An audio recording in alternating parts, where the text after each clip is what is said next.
happy First Chapter Friday. Today's story is, getting right into it, The Liberation of Gabriel King is by K.L. Going. She's written so many fantastic stories. This one is another. I absolutely love this and I'm happy to add it into our acceptance theme of summer reading. Liberate, to set free, release from control. Chapter 1, Under the Picnic Table.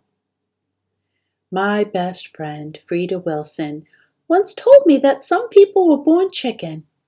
Ain't nothing gonna make them brave, she'd said. But others, they just need a little liberatin', that's all. Least that's how Frita told it. If you'd asked me before the summer of 1976, I would have told you that I was one of the chicken ones.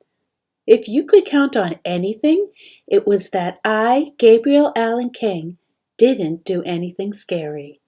I didn't climb out too far on the branches of the pecan trees or ride my bike on the same dirt road that the truckers used. I didn't pick up any ugly-looking bugs, the type that might have pincers, or walk too close to the cotton fields if anyone even hinted that the cows might be loose. Most of all, I didn't intend on going to the 5th grade ever. But things don't always work out the way you plan. And what I didn't count on was Frita. I didn't expect that she'd decide I was one of the ones that needed liberating. Or that the best way to do it would be to overcome all of our fears. I didn't expect a lot of things, and I guess I'm going to tell you about them. I best start at the beginning. It was the morning of our 4th grade moving up day, and me and Frita were under the picnic table beside the elementary school. That's where we used to hide during recess so nobody could find us. Only today wasn't a school day. It was graduating day.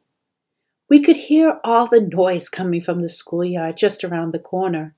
Hollowell Elementary ain't that big, but the yard was packed with a stage, rows of folding chairs, extra tall bleachers we used for special occasions, and lots of folks who were crowding in. But all that commotion was just a distant buzz because me and Frita were lying on our backs in the shade, listing all the things that made the day great. Number 1, Frita said, today is a momentous occasion. Frita liked to use big words like that. Most of the time I could figure them out by how she was talking, but other times I just pretended to know. I'd say, momentous. We're 4th grade graduates, Frita said. That's pretty great. Yup, I agreed, because now we got no more school for the whole summer. Frita pretended to write no school on the bottom of the picnic table. Then she took a big bite out of a chocolate sprinkly cookie she'd gotten from the party table. The cookie crumbled all over her chin, but you could hardly notice. Frita's got dark chocolate skin, so the cookie crumbles just blended right in. Starting today, Frita said with her mouth full, we'll be upperclassmen. No more East Wing with the babies. We'll be West Wing 5th graders. Frita pretended to write West Wing on the bottom of the picnic table, but I made an imaginary line through it. Now why'd you go and cross that off? Frita asked, pretending to write it back on again. Then she gave me that look that she saved for when she was trying to be all innocent. Frita knew dang well that moving to the West Wing wasn't on my list of great things. You're gonna love it, she told me. You'll see. We'll have our own playing field, and we won't have to eat in the cafeteria with the kindergartners. We'll have an outside gym every day. Yeah, I said. Outside gym with the 6th graders. Cafeteria time with the 6th graders. And recess with the 6th graders. 6th graders meant Duke Evans and Frankie Carmen.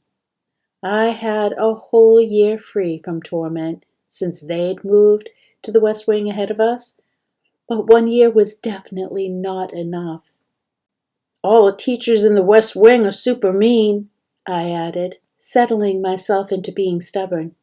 Everybody says it, so you know it's true. And I'll be the shortest kid there. I won't let anyone get to you, Frita told me, real solemn. Besides, 5th grade's a whole summer away. Maybe you'll grow taller by then. I figured there was as much a chance of me growing an entire foot over the summer as there was of snow in Georgia in June. Maybe, I said. Frida grinned. It'll be great, she said. You'll see. And then she sat up. Hey, I thought up numbers 3 and 4 for our list of great things. Graduation certificates and class pictures. Where do you think I should hang my picture? Above my bed? Next to the mirror? Or over the dresser? Frida had been thinking about this ever since she got a picture frame with smiley faces on it for her birthday. You can hang yours up too, and then we'll match, she told me. Except I don't have a picture frame, and there's no way Mama could buy me one, after she already bought me this outfit for moving up day. Sure, I'd rather have the picture frame. Frida shrugged. Then we'll just have to make you one. That'll be number 5, starting today. We'll do projects all summer. And go swimming in the catfish pond. And sleep in your tent. And race our bikes. Frida looked at me. Gabe, she said, I'm glad we're friends. Good thing Daddy made me do the integrating. Integrating was one word I knew the meaning of.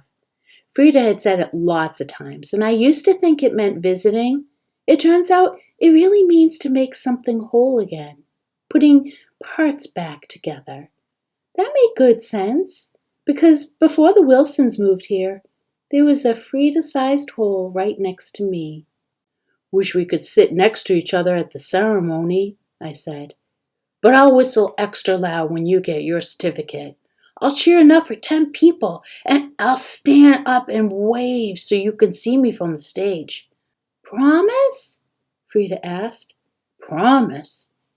Frida stuck out her pinky and linked it with mine. We didn't say nothing, but I reckon Frida was thinking the same thing I was.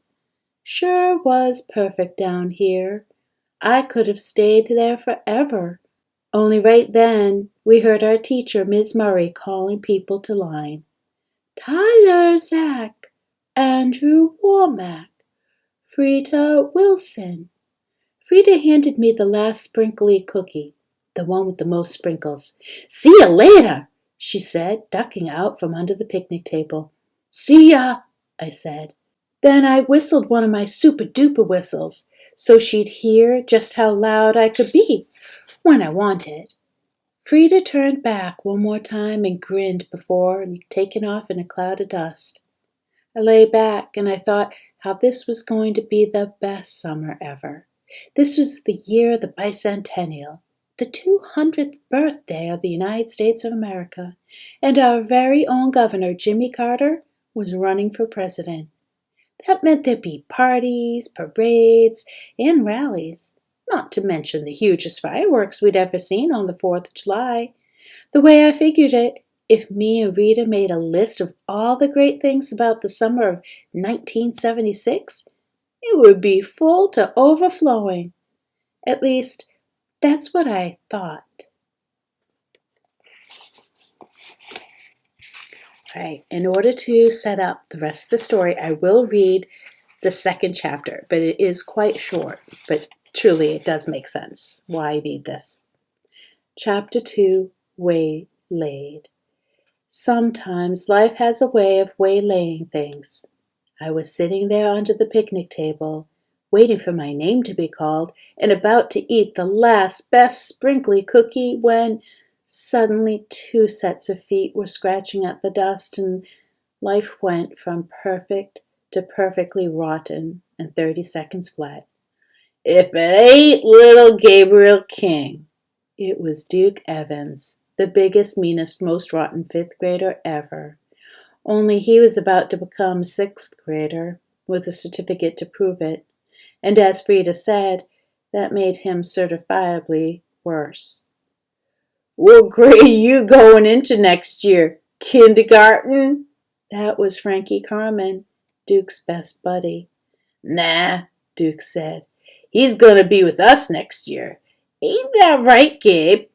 I started to sweat, and it wasn't because of the heat. I looked for the perfect hole to slip through so I could run and get to Frita or my pop. But Duke stuck his head under the table and smiled at me upside down. He had hair like yellow straw, beady brown eyes, and two missing front teeth from fighting. When he smiled, it was like being smiled at by a crazy scarecrow on Halloween. Lisa Lawrence, Anne-Marie Coudreau, Gabriel King. In the distance, I heard Mrs. Murray calling my name, so I tried to crawl out, but I didn't get very far. Where do you think you're going? Nowhere, I said, but my voice cracked. Did we tell you you could talk? No, yes, I gotta line up. Maybe we better get back. Did you just tell us what to do? Duke snarled. I answered so quick I choked on my spit. Nope, nope! Seems to me, Duke said, you used to carry our lunch trays and clean up our stuff after gym class. And don't forget how much you love giving us those snacks your mama packed for you. In fact, I think you want to give me that snack right there. Duke grabbed the sprinkly cookie from my hand. I'd forgotten I was holding it, and it was all smooshed up from me clutching it so tight. But Duke chomped it down quicker than a hungry mutt with a steak. Duke was always hungry. You can have all my snacks, I said real quick. I'll get you more after ceremony, too, promise. Only better go, 'cause they're playing that starting music, and my mama and papa will be waiting. I gotta clap for Frita. As soon as those words were out of my mouth, I wished I could stuff them back in. Right away, Duke got that look in his eye. He stuck one finger into my chest real hard. You can go when I say so, he growled. And I don't say so, 'cause no one's gonna go clap for that Frida Wilson if I can help it. If Frida were here, Duke wouldn't have had the guts to say that. I should have made a run for it, only I was too scared, and before I knew it, Frankie grabbed my arms and Duke grabbed my feet. Then Frankie pulled my arms out of my short sleeves, yanking the sleeves behind me and tied them in a knot so tight I couldn't move a muscle.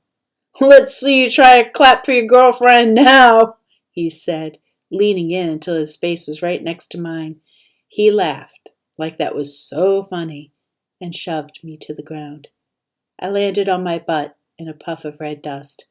See you next year, Duke said, syrupy sweet. I sat there watching their feet get smaller and smaller. There's nothing worse than watching someone else's feet run to where you ought to be.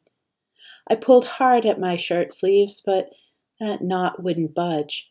I thought about getting up and running over to the crowd, but the idea of it made my cheeks turn bright red with embarrassment.